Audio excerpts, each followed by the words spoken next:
Imagine an old village square in the depths of a dark night. Faces full of fear gathered around a crackling fire, screams rising as smoke pierces the sky. Welcome to one of humanity's darkest periods, those painful years when reason and faith clashed.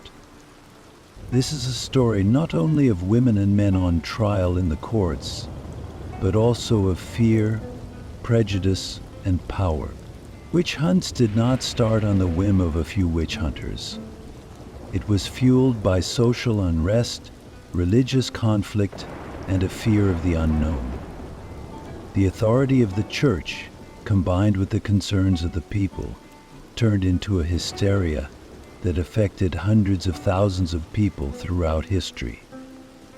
But my dear listener, this story is not a simple quest for justice.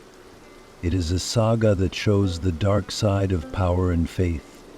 And now I invite you to delve deeper into this complex labyrinth, and together we will discover how witches are targeted, how the courts work, how societies so easily succumb to fear, and how these hunts end. But first, where should we look for the first clues to this magical story? Where do the origins of the witch concept lie? This is where our story begins. Ah, my dear friends, let us take a journey through the mists of time. In the dark corridors of the Middle Ages, we will witness the birth of a figure that inspires both fear and admiration in the minds of men, the witch. But this figure did not appear out of nowhere. It was the beliefs, fears, and cultural transformations accumulated over centuries that created it.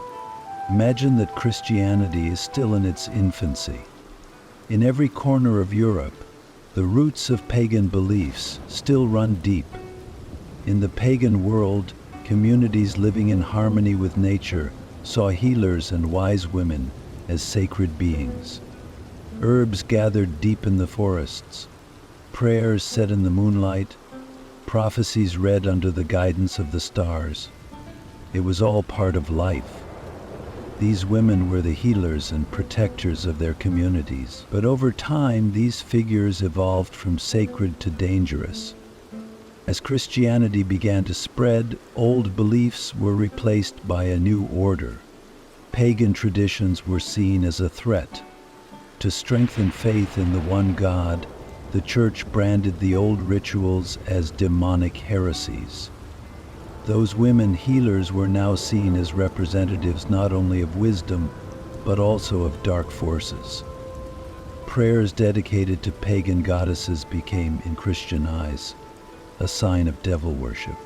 But this transformation was not only influenced by religion. People's fear of the unknown also played a major role in shaping this perception. For the people of the Middle Ages, life was full of difficulties, epidemics, bad harvests, wars. All these disasters had to have an explanation. At this point, the figure of the witch appeared on the scene as a scapegoat, a being in the service of evil spirits, casting dark spells, harming people and animals. The human mind created this dark story to explain its own helplessness. And so, the concept of the witch gradually took shape. It emerged from the shadows of pagan beliefs and blended with the strict rules of Christianity to become a figure of fear. But this story does not end here. How did the church's view of witches change? How did this figure change from an ordinary folktale to a threatening threat? These questions, my dear friends, call us deep into the next chapter.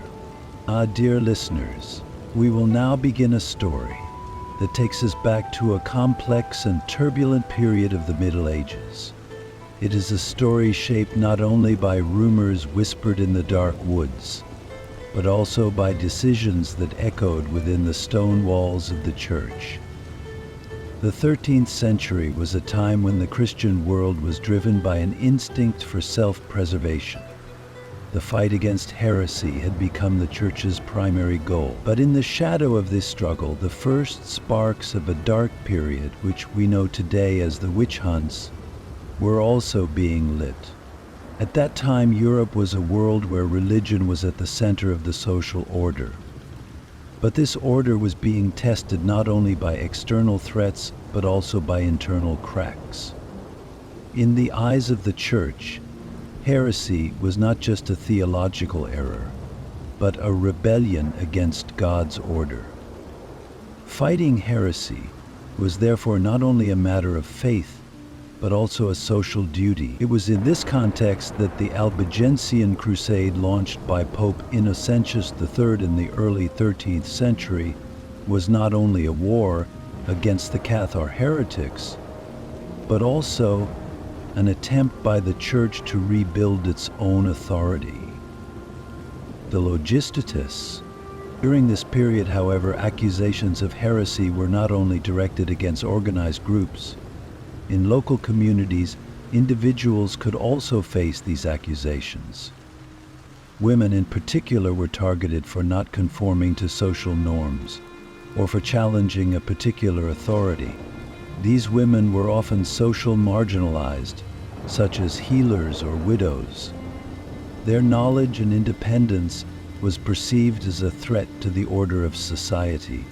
When the Church developed a more systematic approach to combat heresy, the Inquisition courts came into play. Although these tribunals were initially set up to try religious heresy, over time they also became part of witch trials. The first witch trials were often cases that questioned the fine line between witchcraft and heresy. In these cases, the accused were accused of collaborating with the devil through magic. The courts used coercion and torture to extract confessions to support these accusations. To give one example, in the late 13th century, the case of a group of women accused of witchcraft in the Rhine region of Germany caused a great stir. These women were blamed for disasters such as bad harvests and disease.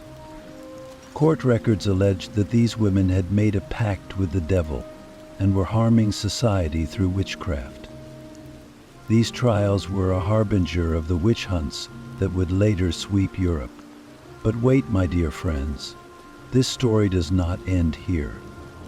Witch accusations were not limited to individual cases.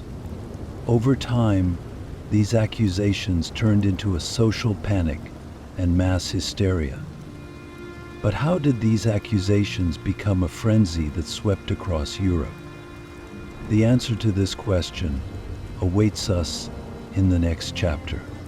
Dear listeners, I take you now to a story that echoes in the dark corners of Europe, a story in which not only fear, but also ignorance and power were used as a tool.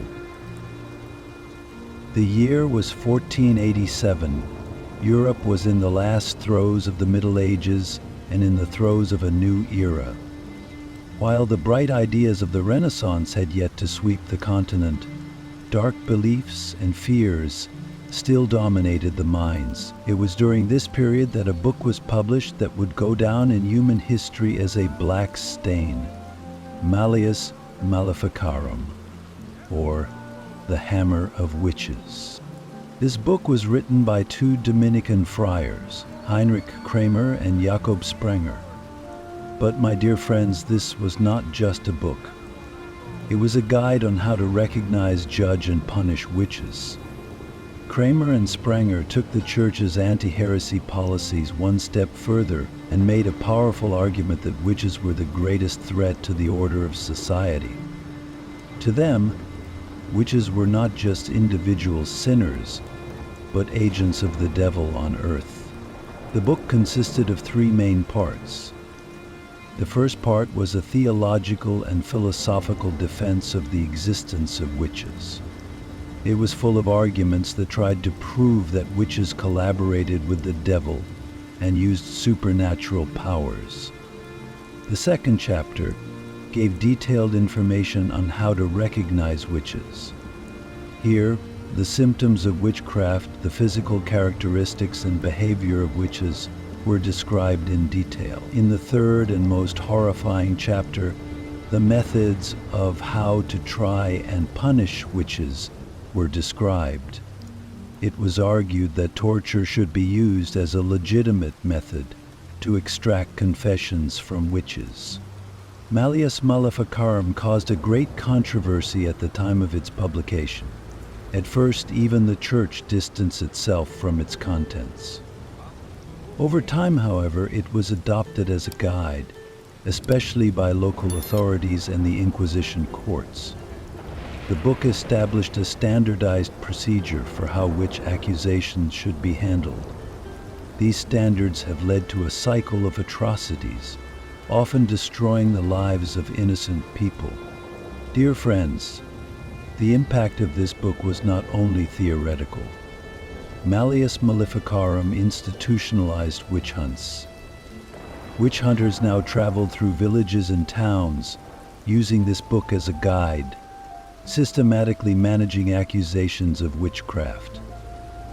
Based on this guide, the witch trials established a horrific justice system full of torture and executions. People would accuse their neighbors or acquaintances of witchcraft on the slightest suspicion, and the accused would be convicted before they had a chance to defend themselves. But wait, dear listeners, our story does not end here, because the wave of fear created by this book has swept across Europe, not just a few villages or towns. So how did these witch hunts turn into such a frenzy? Why did people become unable to trust even their own neighbors? We will look for answers to these questions in the next chapter. My dear friends, we are now immersed in a story that takes us back to the turbulent, restless, and yet fearful days of the 16th century. Imagine the bells echoing through the streets of Europe, the crowds gathering in the squares, and the anxiety growing in the minds of the people. This was a story not only of beliefs, but also of power struggles and social unrest. As the storm of the Reformation swept across the continent, the Counter-Reformation efforts of the Catholic Church created an equally powerful wave. In this turbulent environment, witch trials rose rapidly as a tool of fear and mistrust. The Reformation, initiated by Martin Luther in defiance of the Church, shook not only the religious but also the social structure of Europe. The authority of the Church was being questioned, the foundations of the old order were crumbling, and people were trying to find their way in a world where their beliefs and identities took on new meaning.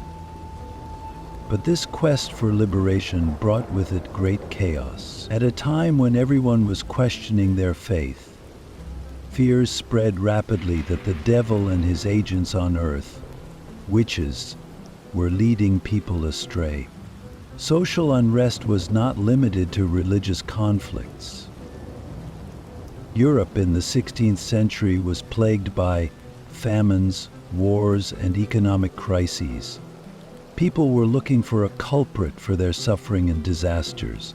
Crops drying up in the fields, animals getting sick, or a child suddenly dying fueled fears that demonic forces were at work. People began to blame witches for such disasters. Women in particular became targets of public anger and fear. During this period, the witch trials turned into a theater. People on trial often faced accusations from their own neighbors or relatives. Torture became a standard method of extracting confessions. People were forced to admit their guilt under brutal interrogation, and these confessions led to the accusations of other innocent people. It was a cycle. Once started, it was almost impossible to stop. This great conflict between the Reformation and the Counter-Reformation was not only a religious but also a political battlefield. It became impossible to decide which side was the true way of God. But one thing was certain: Satan was the common enemy of both sides. And witches, seen as the representatives of evil on earth, have been the greatest victims of this war. Now think about it, dear friends. Why were these trials targeting women in particular? What deep-seated fears and prejudices in society were reflected in the witch hunts? In the next chapter, we will dig even deeper to find the answers to these questions. Are you ready to discover the truth behind this horror story? Ah, my dear friends, I now take you back to one of the darkest periods in history, the 17th century, a century shaped by fear and mistrust, a time when witch hunts reached their peak. Innocent people faced horrific accusations and paranoia replaced justice. From the villages of Germany to the foggy valleys of Scotland, from the gloomy courts of France to the four corners of Europe, this madness wounded not only individuals, but also the souls of societies. Germany became one of the most brutal scenes of witch hunts. Especially between the 1620s and 1630s, thousands of people were accused of witchcraft in the territory of the Holy Roman Empire. During this period, the chaos and destruction of the 30 Years' War further fueled the witch hunts. War, combined with famine and disease, led the population to search for criminals in desperation. In regions such as Würzburg and Bamberg, courts tried hundreds of people for witchcraft and executed many of them. In Würzburg, even children were tried and executed for witchcraft in trials ordered by a bishop. Imagine, my dear friends, in those days of horror, when even the innocent face of a child could be accused of being in league with the devil. Scotland was another tragic scene of witch hunts. In the early 17th century, especially King James VI's obsession with witches led to an increase in witch trials in Scotland. The king was so obsessed with witchcraft that he even wrote a book about it, Demonology. King James believed that witches were one of the greatest threats to the kingdom, and the courts operated ruthlessly in the shadow of this belief. During the Great Scottish Witch Hunt of 1661–1662, hundreds were tried and many executed. The smoke of the stakes rising in the misty hills of Scotland darkened the souls not only of those accused, but also of those left behind.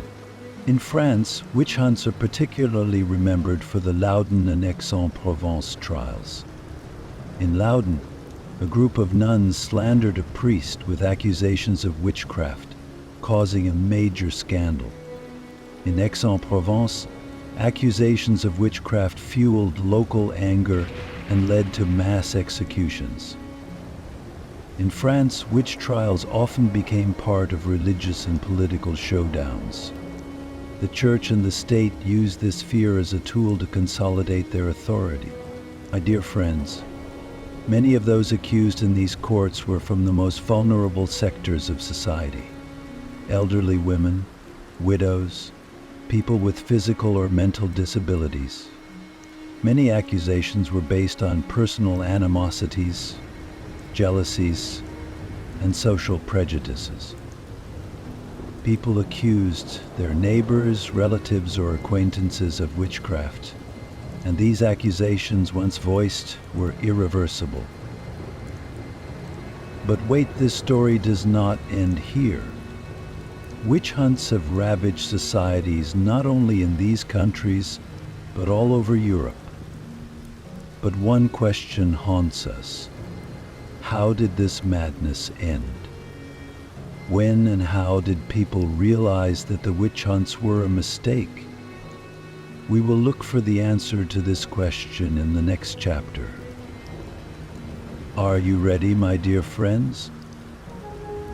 Ah, my dear friends, as we travel through history, It is important to realize that witch hunts were not just a religious obsession or a fear of the devil. They were also a reflection of the most fundamental problems of society: land disputes, famines, and class conflicts. Imagine an old woman standing in the middle of a village with a crowd gathered around her, shouting angrily. This scene was not only a matter of faith, but also an indication of the fractures within society. At the time, much of Europe was undergoing a major transformation with the collapse of the feudal system. Land was not only a source of life, but also a symbol of power and wealth. But this precious resource was increasingly out of reach for more and more people. Large landowners were buying or forcibly taking small plots of land from peasants and creating vast estates, struggling to survive. This is where accusations of witchcraft came into play. In land disputes, accusing an old woman or a lonely man of witchcraft was one of the most effective ways to eliminate a rival. Think about it, dear friends. Imagine that an old woman in a village has been tilling a small field that has been in her family for years. Her neighbors may have coveted the fertile soil of that field, but could not claim it directly. Instead, they claim that she is causing their animals to fall ill, that she has cast a spell that causes crops to dry up, or that she is in league with the devil at night. The accusation is taken to court, often resulting in a death sentence, and the remaining land goes to the accuser. It is stories like these that reveal the dark economic realities behind the witch hunts. Of course, this was not limited to the land issue. In the 16th and 17th centuries, Europe was plagued by great famines. Long cold winters, poor harvests, and successive years of famine drove people into deep despair. People found it difficult to accept that these disasters were caused by natural causes and instead blamed supernatural forces. When a cow stopped giving milk or a field of crops suddenly dried up, it was immediately interpreted as a witch's curse. In a society writhing in hunger and misery, such accusations provided a kind of relief. Because once the guilty party was found, the people could forget their own despair and celebrate the punishment of the witch. But the tragedy, my dear friends, is that these accusations were often directed against the weakest and most vulnerable members of society: old women, widows, people with physical or mental disabilities. These people, living on the margins of society, often became scapegoats. Women in particular were the most frequent targets of witchcraft accusations, because women were not only in a socially weaker position, but under the pressure of the patriarchal order, they were seen as a danger that could easily be associated with the devil. Class conflicts were another factor fueling these witch hunts. As the gap between the rich and the poor widened, social unrest grew. However, this unrest often did not translate into direct anger against the rich. Instead, individuals in the lower strata of society were turned against each other. A poor peasant could momentarily forget his own misery of witchcraft. In sum, these accusations were destroying the solidarity that held the lower strata of society together. So, my dear friends, amidst all this social and economic turmoil, when did people realize that witch hunts were not the solution? And how did this period of fear end? We will look for answers to these questions in the next episode. Are you ready? My dear friends, now I take you across the seas, to a time when the New World was still full of green forests and vast unknowns. In the year 1692, in Massachusetts, in a small town called Salem, one of the darkest and most tragic stories in history would unfold. This story would shake not only the lives of a few, but the conscience and future of an entire community. At the time, Salem was part of a close community of Puritans who had emigrated from Europe. The Puritans were a community that organized their lives according to strict religious rules, believing that God was watching over them at all times and not forgiving sin, even in its smallest form. They had come to the New World fleeing oppression in Europe, but they brought their own fears and prejudices with them as they built a new life in this land. The heavy air that hung over the streets of Salem was not only due to the unknown coming from the depths of the forest, but also to the restlessness within the people. It all started on a cold winter day in 1692. A group of young girls living in the village of Salem began to exhibit strange behavior. They screamed, fell to the ground, moved unconsciously, and said they were being attacked by invisible beings. These events soon spread throughout the town. People believed that these girls were under the influence of demonic forces. According to the beliefs of the time, the devil had to cooperate with humans in order to enter the world. This is where the witches came in. As the days passed, these young girls began to name people in the town who they said had harmed them. The first to be accused were women living on the margins of society, often poor or not conforming to the norms of society. A slave named Tituba, a homeless woman named Sarah Good, and an elderly widow named Sarah Osborne were the first targets. Tituba pleaded guilty to the charges under torture and confessed to making a pact with the devil. Thinks this confession was the spark that ignited the witch-hunting frenzy in Salem. By the time the courts in Salem were set up to hear these accusations, things were already out of control. The evidence used in the courts, as illogical and irrational as it may seem to us today, was convincing enough for people back then. For example, one type of evidence, called spectral evidence, stated that the spirit of the accused was seen in the dreams or visions of the victims. With this kind of evidence, it was almost impossible to prove his innocence. As the trials continued, the number of accused grew rapidly. People started accusing their neighbors, even their own family members. Fear gripped the whole town. No one was safe, because accusations could be made in a completely arbitrary way. In total, more than 200 people were accused of witchcraft, and 20 were executed. More than 400 were executed were hanged to death. But what was more horrible was that these people lost their lives for no crime. In essence, it became, and how did this tragedy end? Ah, my dear friends, humanity is always slow to learn from its mistakes. The witch trials in Salem went so far as to finally shake the public conscience. The deaths of innocent people sent a wave of regret through society. The courts were closed and many of those accused were released. But this could not bring back the lives lost. This event left a deep mark not only in Salem, but across America. The witch trials went down in history as an example of how people's fears and prejudices can lead to disaster. However, one question still lingers in the wake of this tragedy. How did people become so frightened and panicked? And did this fear reappear in other forms later in history? I look forward to seeing you in the next installment, where we will pursue these questions. Get ready, my dear friends. My dear friends, throughout history, humanity has shown countless times how ruthless it can be when gripped by fear and ignorance.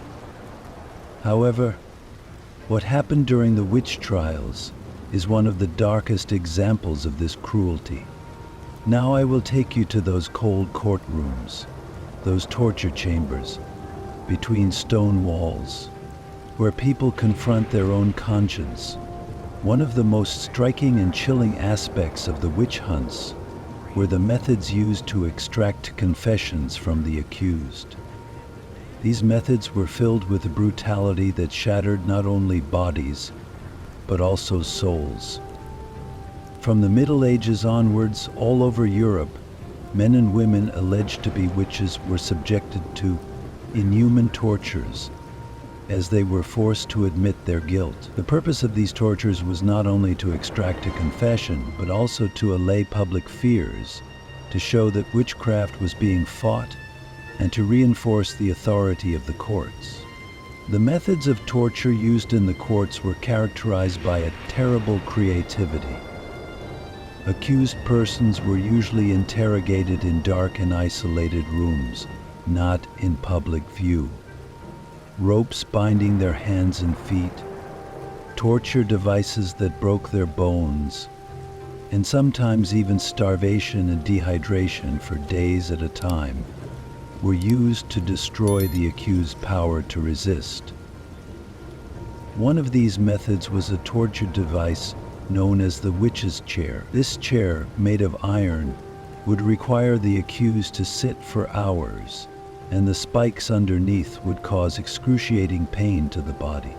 But the most horrifying aspect of torture was that the person was forced to blame others, not just themselves.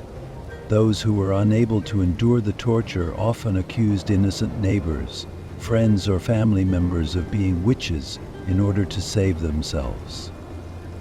This chain of accusations created a great deal of distrust within the community and led to further witch hunts. The role of confessions in the courts was a mirror of a system in which justice was completely perverted. When an accused person confessed, these confessions were accepted by the court as conclusive evidence.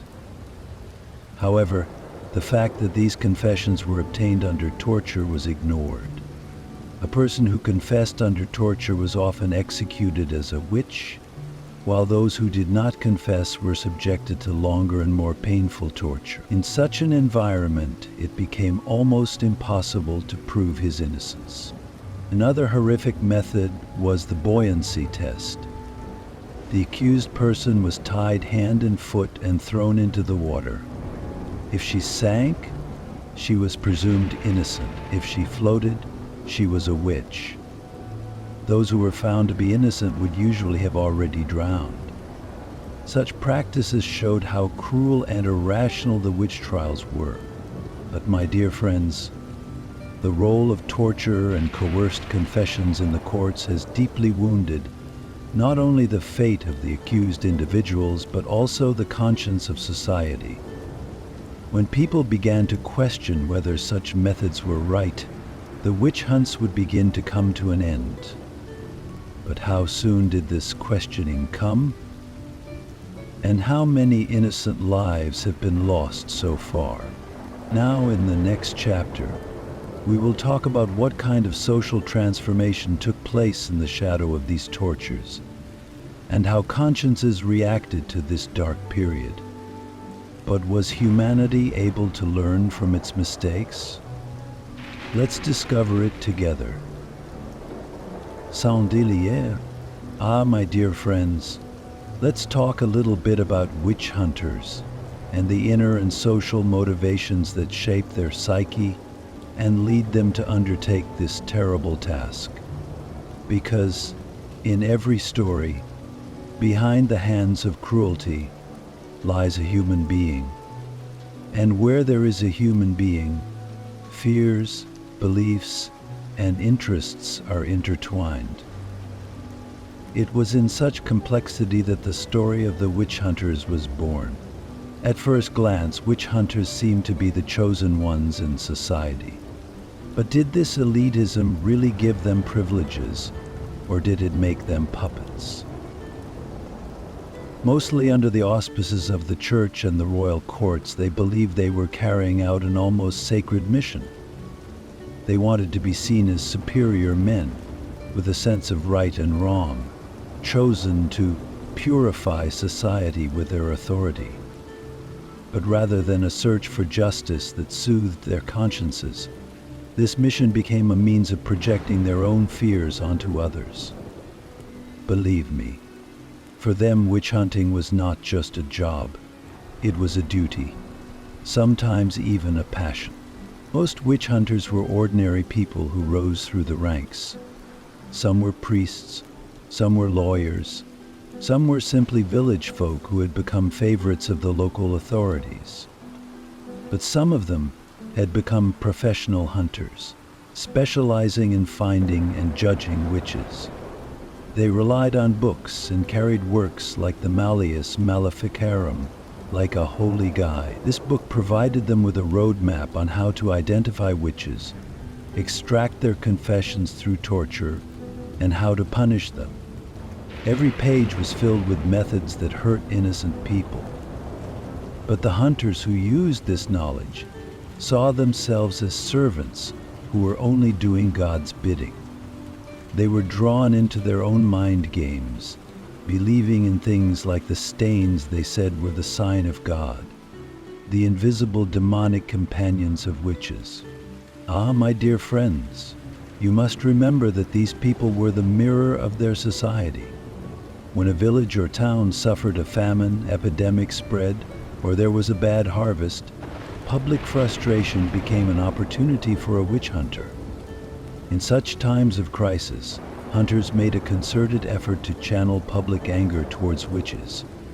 Sometimes the hunters were motivated not only by their beliefs, but also by financial gain and social prestige. The rewards they received from the courts, the confiscated property of people who had been declared guilty, made them see their work as a source of profit rather than a duty. At the height of the witch hunts, the hunters who tried a witch were adding to their profits while fomenting a culture of fear in society. But the most complex motivation came from the witch hunters' belief in themselves. Not only did they believe they were cleansing the world of evil, but they also thought they were protecting their own souls from the devil's trap. In trying to escape their own dark fears, these people were destroying the lives of others. Do you think they might have recognized this irony? This is where we must pause, my friends. Was a hunter really a hunter, or was he a wretch enslaved by fear?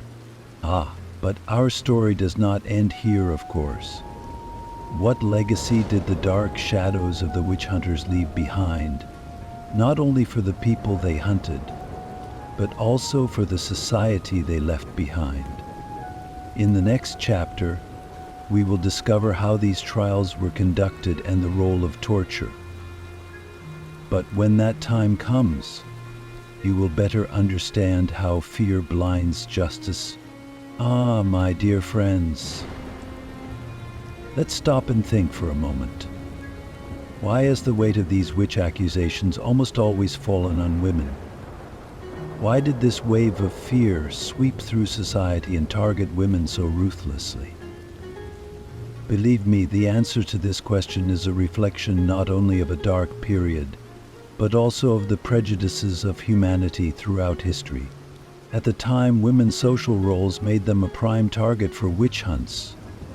In the Middle Ages and early modern times, women were often seen as either submissive and holy or dangerous and seductive. This sharp distinction created a mixture of fear and admiration in people's minds. While women represented the power of nature through their fertility, they were also perceived as the threat emanating from this power. Older women in particular, widows living alone or outcasts, were seen by witch hunters as prone to collaborate with the devil. Standing on the margins of society, these women were much less able to defend themselves because of their poverty and isolation. Another reason for these accusations lay in the religious and cultural beliefs of the time. The church's view of women was influenced by an understanding based on the story of Adam and Eve. Eve had led Adam into sin by eating the forbidden fruit, a reputation as myth. This myth fostered a prejudice that women were more vulnerable to the devil, weaker. Malleus Maleficarum, the famous hammer of witches, argued that women were more vulnerable to the devil than men. and guided witch hunters with such views. Sadly, such texts had become tools to ease the conscience of hunters. But my friends, underlying these accusations were not only religious beliefs, but also an attempt to preserve the social order. In the male-dominated societies of the time, women's strength and independence was often seen as a threat. A woman who healed and cured diseases with herbs could be seen as wiser and more effective than a physician. But she was also one step ahead of being accused of witchcraft because of this knowledge, because these women had knowledge and power that society could not control. Men found it difficult to understand and accept their power, and therefore perceived them as a threat. The witch accusations were intended to destroy not only individuals, but also the tradition that these wise women carried. And remember, my friends, there were also economic reasons for targeting women. Many women were not only killed as a result of the accusations, their property was taken away, their families were broken up. The courts and the hunters increased their own wealth by confiscating the assets of these women. It was not only a culture of fear, but also a cunning game of expediency. But my dear friends, stop and think for a moment. Are these accusations limited to the burning of women's bodies? No. It left a legacy that demonized women in the minds of society. Can you imagine what a burden it was to be a woman in those times? And let me leave you with a question. At the end of it all, how did women's role in this dark history mark the beginning of a transformation? The answer to this question will take us to the next depth of our story. Ah, my friends, come, sit with me and let me tell you about that dark period when faith and justice were once intertwined, but at the same time trampled on each other. If we want to understand the complexity of the witch hunts, we need to know the religious and legal order of the time. I will tell you how the ecclesiastical courts and the secular courts differ from each other, and how these two powers play into the hands of the people. In the Middle Ages and beyond, the church was everywhere, in everything. Seen as God's representative on earth, the church had a say not only in spiritual matters, but also in daily life. The case of a person accused of witchcraft usually went first to the church courts. Although the church courts claimed to work for God's justice, they were not very merciful. Witchcraft meant swearing allegiance to the devil, and was one of the greatest heresies for the church. According to religious texts, this crime jeopardized not only the soul of the individual, but the whole community. For this reason, church courts often took accusations of witchcraft very seriously. But even though the church saw itself as a guardian of morality, it had some limits when investigating accusations of witchcraft. For example, the church did not directly use torture, or at least it said it did not do so officially. Instead, it used indirect methods, such as forcing the accused to confess through spiritual pressure. But how long can the human soul withstand such pressure? The accused would be forced to kneel before the scriptures and, between prayers and threats, to confess that they had sworn allegiance to the devil. While the church's ultimate goal seemed to be to save the soul of the accused by getting him to admit his guilt, many innocent lives were ruined in the process. As for the secular courts, that's where things got even more complicated and brutal.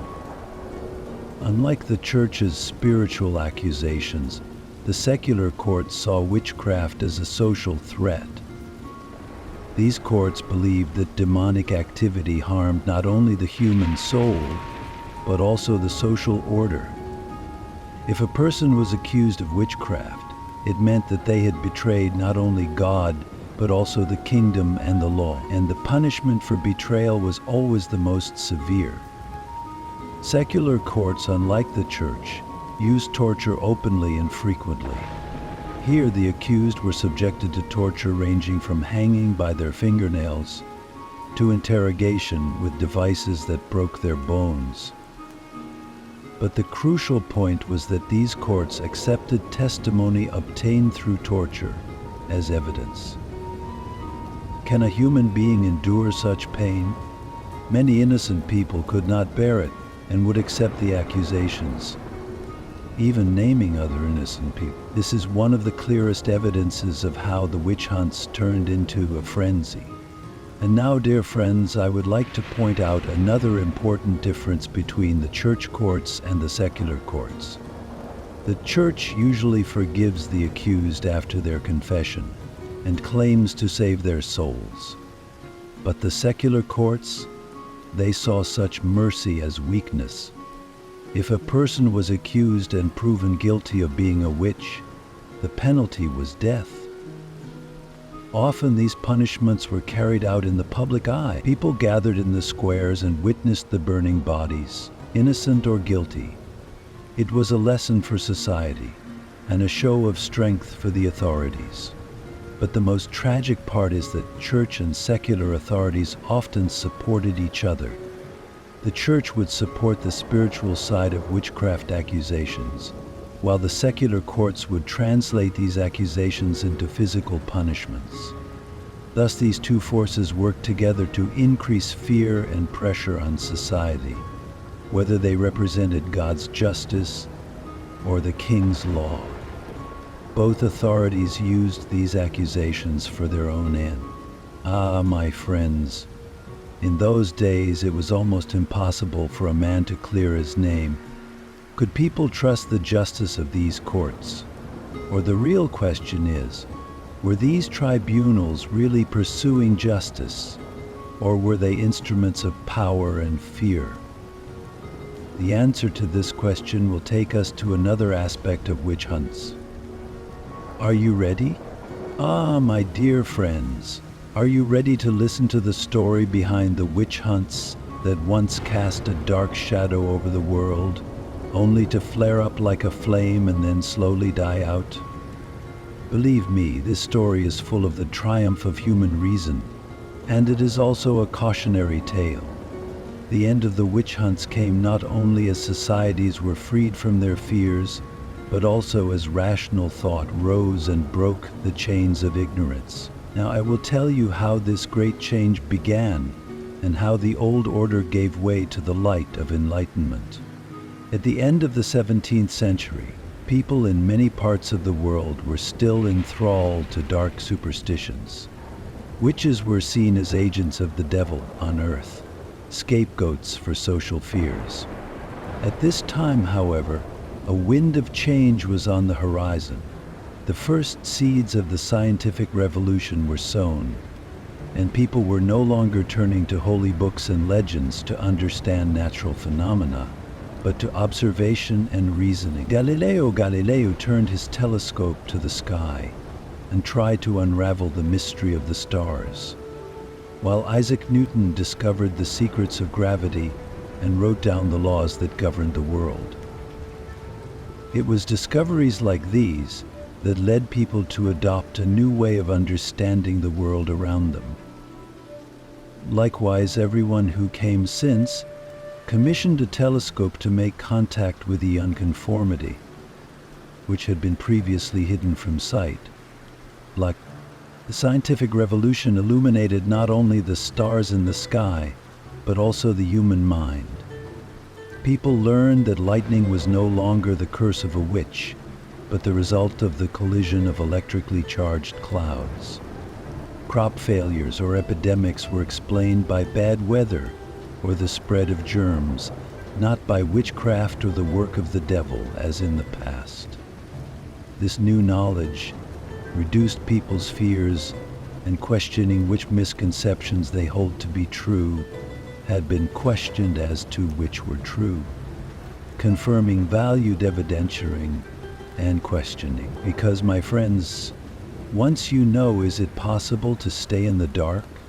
By the early 18th century, with the dawn of the Age of Enlightenment, rationalism had become even stronger. Enlightenment thinkers were writing, speaking, and arguing to expand the boundaries of human reason and eradicate ignorance. Names like Voltaire, Rousseau, and Kant criticized superstition and oppressive traditions and questioned the true meaning of justice. You may know Voltaire's famous quote, "Superstition is only the child of ignorance." It was ideas like these that began to undermine the old beliefs that supported witch hunts. People now found it hard to believe that someone was in league with the devil simply because they looked or acted differently. My dear friends, change has not been easy, of course. Societies that have been ruled by this fear-based system for many years have resisted abandoning their old habits. But their legal systems were slowly being influenced by these new ideas. By the mid-18th century, accusations of witchcraft were no longer taken seriously in many European countries. Courts began to reject cases based on fear rather than evidence, and methods such as torture were banned. People were finally realizing that the so-called witches were only the outcasts of society. And so, my friends, the witch hunts have been consigned to the dark pages of history. But this end is not only a victory for rational thought, it is also a warning. For throughout history, whenever humanity has succumbed to fear, whenever it has fallen into the hands of ignorance, similar tragedies can recur. Now I ask you, reason and knowledge may seem to have won this battle, but do you think the darkness is really gone? Or is it still lurking around the corner? Dear friends, let us seek the answer to this question together in the next story. My dear friends, the fires of the witch hunts burned not only in the courts, but also in the minds and souls of the people. This dark period of fear and superstition left not only ashes when it ended, but was reshaped in the infinite depths of the imagination, becoming an indispensable part of literature, art, and folk tales. The figure of the witch has become immortalized in our cultural and literary heritage, like a mirror reflecting both the fears and desires of humanity. Witches are depicted in stories and poems with their evil powers, but also as strong, independent women. You may remember Shakespeare's famous play Macbeth. I still shudder when I think of those three sinister witches entering the stage. These women were not only clairvoyant sorceresses, but also symbols that echoed human ambition and weakness. Their dark whispers wove the fabric of fate while at the same time issuing a moral warning to the audience. But what was the inspiration for these characters? This was the very fear that lay in the subconscious of the people, born out of the trauma of the witch hunts. And then George publicly believes that rediscovering the tales told in the villages and towns of Europe also shaped the figure of the witch. How do you think Hansel and Gretel, one of the fairy tales compiled by the brothers Grimm, affected you? What else could that scary old woman who lives in the forest, who deceives children and wants to cook them, be but a reflection of witch hunts in the real world? As the people listened to such stories, they confronted their old fears, but at the same time tried to remove them from their own world by trapping them in fairy tales. Art too has not forgotten the figure of the witch, giving it life on canvas and in sculpture. Remember the painting The Sabbath of the Witches by Goya's brush. The ominous atmosphere makes one feel how demonic forces loom over the people as an invisible but palpable threat. Likewise, the Romantic movement of the 19th century transformed witches from figures of fear to representations of nature and individual freedom. The witch is reborn as a figure of not only evil, but also a figure that challenges the norms of society. And my dear friends, witches have not abandoned us even in the modern age. We meet them again in novels, movies, and even television series, This time they fascinate us not with their frightening powers, but with their lives full of magic and mystery. Doesn't the Harry Potter universe, created by J.K. Rowling, prove that our fascination with witches and wizards never dies? You see, witches are no longer only associated with evil. They have become a symbol of our fascination with knowledge, power, and individual freedom. You can be a witch too, if you have the certain skills, practices, and intrinsic power to inspire. But my friends, I cannot help but ask a question that lies behind this transformation. Has the figure of the witch shed her dark roots of fear and become a symbol of freedom, or does she still carry the traces of old superstitions? Let's sail towards the next story to find the answer to this question together. Ah, my dear friends, we may seem to have come to the end of a story, but history is never complete with the lessons it teaches us. Those terrible centuries that passed under the dark shadow of witch hunts did not just remain in the dusty pages of history. They penetrated the soul of humanity, a warning that echoes in our minds. Today, when we look back, we see that the witch hunts did not belong to just one era, but that fear, discrimination, and injustice were a universal human condition. This dark story reminds us how social fears can grow and change shape and turn people against each other. The people of that period were blinded by ignorance and superstition. Burdened by disasters such as famine, disease, and war, they looked for someone to blame instead of understanding the source of their problems. Unfortunately, the arrows of blame were aimed at the vulnerable, the different, the silent. Often women, the elderly, or individuals living on the margins of society were targeted. So, how did this fear grow so big? This was the result of a community setting aside individual rights and justice and listening only to the voice of collective panic. But to say that it is only a thing of the past, my dear friends, would be a grave mistake. The witch hunts have shown us how easily the powerless can be scapegoated, how justice can be transformed in the grip of fear. Today, seeing that similar accusations, prejudices, and discrimination still persist, albeit under different names, proves that humanity still has a lot to learn. The witch hunts are over, but superstitions have been replaced by new fears and prejudices. When will humanity stop projecting its own fears onto others? Let us not forget, my dear friends, that this page of history whispers to us not only the pain of the past, but also how the future should be shaped. It tells us that justice can be defeated by fear, prejudice by knowledge, and ignorance by empathy. We, as readers and narrators of history, must not forget these lessons. Because history is not only an account of what happened, it is also a guide to prevent what could have happened. I leave you with this question. Are the dark shadows of the past still a burden on us today, or a beacon of light? Perhaps we will find the answer together in our next story. Remember, history always continues to speak, as long as we know how to listen.